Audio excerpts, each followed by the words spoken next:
Bhim army उस शक्ति का नाम है जब इस देश में कमज़ोरों पे, शोषितों पे, वंचितों पे, महिलाओं पे, दलितों पे, पिछड़ों पे, अति पिछड़ों पे, मुसलमानों पे, जैनों पे, बौद्धों पे जब भी कहीं शोषण, अत्याचार, अन्याय, मुसलमानों के हक अधिकार में आवाज़ उठाना अगर आतंकवाद है, अगर इस देश में किसानों का आवाज़ उठाना आतंकवाद है, अगर इस देश में महिलाओं का, कमज़ोरों का, दलितों का, पिछड़ों का,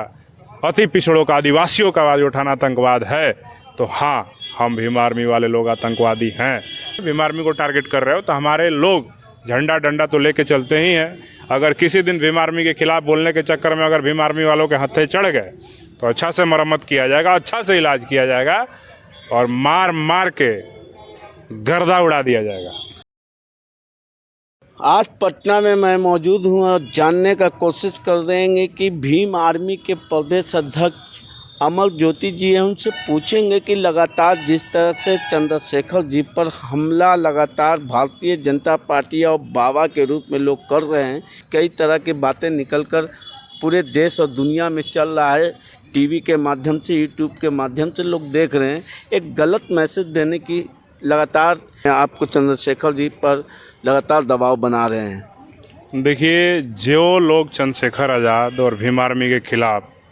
उनको अपमानित करने के लिए, उनको बदनाम करने के लिए प्रोपेगेंडा के तहत इस तरह का साजिश कर रहे हैं, मैं उन सबको कह देता हूं, जिसकी बराबरी नहीं किया जा सकता उसकी बुराई शुरू कर दी जाती है। तो चंद्रशेखर आज़ाद की बराबरी तो कर नहीं पा रहे हो। इतना आरएसएस, इतना बजरंग दल, इतना हिंदू सेना, इतना कौन कौन सेना बना करके तुम एक 10 साल के संगठन भीम आर्मी का मुकाबला नहीं कर पा रहे हो। इसलिए तुम लोग बौखला करके चंद्रशेखर आज़ाद जी के ऊपर टिप्पणियां करना शुरू कर दिए हो। कोई उनको आतंकवादी कह रहा है, कोई उनको देशद्रोही कह रहा है, से तुलना ओसामा बिन लादेन से तुलना कर रहा है। तो हम ये कहना चाहेंगे कि आपके चैनल के माध्यम से कि भीम आर्मी उस शक्ति का नाम है जब इस देश में कमज़ोरों पे, शोषितों पे, वंचितों पे, महिलाओं पे, दलितों पे, पिछड़ों पे, अति पिछड़ों पे, मुसलमानों पे, जैनों पे, बौद्धों पे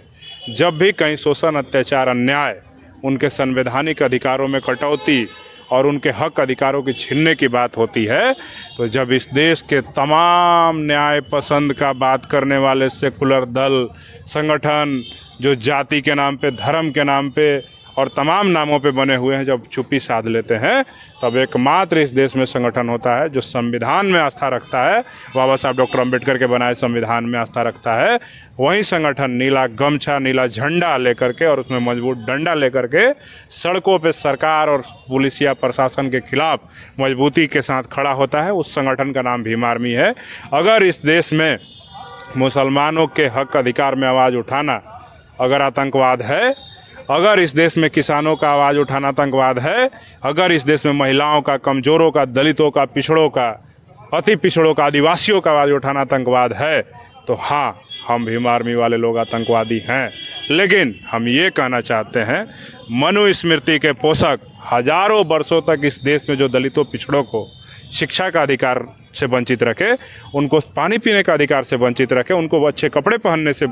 वंचित रखे, उनको मान सम्मान, स्वाभिमान की ज़िंदगी जीने देने से वंचित रखे, वो लोग अगर भीम आर्मी पर उंगली उठाते हैं तो सवाल उठता है उन पे भी कि हम पूछना चाहते हैं कि जो हजारों वर्षों तक विदेशी ताकतों से गलबहियाँ कर करके अपनी बेटी रोटी का संबंध कर करके आप लोग कौन सा देश का और राज धर्म निभा रहे थे और कौन सा देश प्रेम दिखा रहे थे? आपने तो कोई भी ऐसा काम नहीं छोड़ा जिससे इस देश का इज्जत शर्मसार होने से बच जाए। आप तो अकबर को अपनी बेटी बहू देने से नहीं हिचकिचाए। कोई ऐसा शासक बता दीजिए अंग्रेजों को बेटी बहू देने से नहीं हिचकिचाए। आप लोग बहुत बड़ा आरोप लगा रहे हैं। बिल्कुल आरोप नहीं, ये सत्य है। मैं कह देना चाहता हूँ कि जो धार्मिक उन्माद फैलाने के लिए भीम आर्मी को टारगेट करने के काम कर रहे हैं, मैं उनको यही कहूँगा कि 10 वर्षों में भीम आर्मी का इतिहास उठा करके देख लो। भीम आर्मी बाबा साहब डॉक्टर अंबेडकर के सम्मान के लिए, बहुजन महापुरुषों के सम्मान के लिए और इस देश में गरीबों, कमज़ोरों, शोषितों, वंचितों, महिलाओं, पिछड़ों, आदिवासियों के हक अधिकार के लिए मजबूती से आवाज़ उठाने का काम की है। और उस क्रांति का प्रतीक है भीम आर्मी। किसी एक जाति के लिए, किसी एक धर्म के लिए और कभी भी हम लोगों ने यहाँ संवैधानिक दायरे में रह करके कोई ऐसा कार्य नहीं किया है जिससे भारत की प्रतिष्ठा शर्मसार होती है।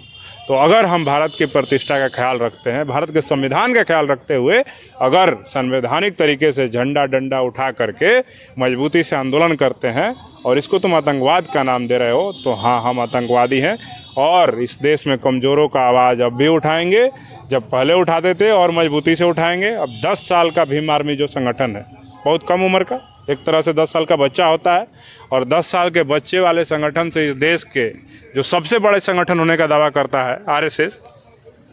उसके टुटपुंजियन नेता जो है और उसके टुटपुंजियन जो लोग हैं जो धर्म का प्रचार के नाम पे अपना प्रचार करने में लगे हुए हैं, सोच रहे हैं कि भीम आर्मी को टारगेट करेंगे। तो भीम आर्मी देश के हर एक गाँव में है जहाँ पे दलितों पिछड़ों की आबादी रहती है, मुसलमानों की आबादी रहती है, तो भीम आर्मी को लोग वहीं टारगेट कर रहे हैं। जिनको फेमस होना है, चंद्रशेखर आज़ाद के खिलाफ बोलेंगे तो भीम आर्मी के करोड़ों जो समर्थक हैं उनके पास हमारा वीडियो पहुंच जाएगा, हमारा थोबड़ा पहुंच जाएगा, हमको पहचान लेंगे। तो भाई, तुम्हारा थोबड़ा तो पहुंच रहा है, लेकिन इसका निगेटिव भी मायने है। हम कह देना चाहते हैं, भीम आर्मी को टारगेट कर रहे हो तो हमारे लोग झंडा डंडा तो लेके चलते ही हैं। अगर किसी दिन भीम आर्मी के खिलाफ बोलने के चक्कर में अगर भीम आर्मी वालों के हत्थे चढ़ गए तो अच्छा से मरम्मत किया जाएगा, अच्छा से इलाज किया जाएगा और मार मार के गर्दा उड़ा दिया जाएगा। अच्छा, एक चीज़ देखा गया है, अमर ज्योति भाई लगातार डबल इंजन की सरकार है 20 सालों से, उसमें तो 17 साल बैनाम 17 महीने की लड़ाई एक तरफ चल रही है, वहीं दूसरी तरफ लगातार इस राज्य में ही नहीं पूरे देश में मॉब लिंचिंग दलितों के साथ हो जाता है, मुसलमानों के साथ हो जा रहा है। ये लगातार कहीं ना कहीं आरएसएस, बजरंग दल, तमाम जितने हिंदू संगठनें हैं, क्या इस देश में जो जिसने 52 सालों तक इस देश की तिरंगा को माना नहीं, आज वो देशभक्त बन बैठे हैं? ये आरएसएस के डरे हुए लोग जो भारत देश में तिरंगा तक नहीं फहराते, तिरंगा को मानते तक नहीं थे, आज उन लोगों को हम जैसे संविधान पसंद लोगों ने, करोड़ों लोगों ने, इस देश के लोगों ने आज उनको झंडा फहराने पे मजबूर कर दिया। और जो मॉब लिंचिंग दलितों मुसलमानों का लगातार हो रहा है, ये सीधे तौर पे भारत में जो नरेंद्र मोदी की हिंदूवादी सरकार जो दावा करती है कि हिंदूवादी सरकार है, हिंदू राष्ट्र वाली सरकार है, राम राज वाली सरकार है, कहीं ना कहीं उसका कमी है।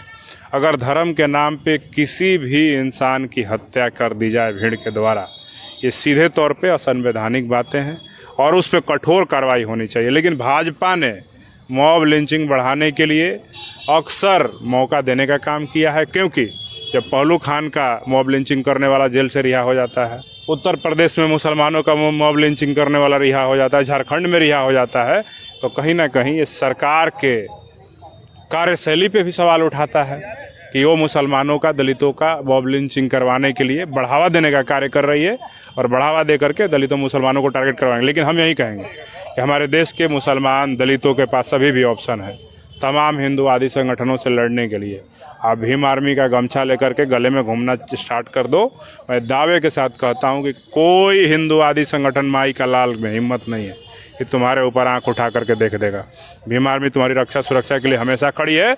आज भी खड़ी है, पहले भी खड़ी थी और आगे भी खड़ी रहने का काम करेगी। और ये तमाम मनुवादियों को, जो लोग मॉब लिंचिंग के नाम पे दलितों मुसलमानों को डराने का काम करते हैं, उनको पलट करके जवाब देने का कार्य करेगी।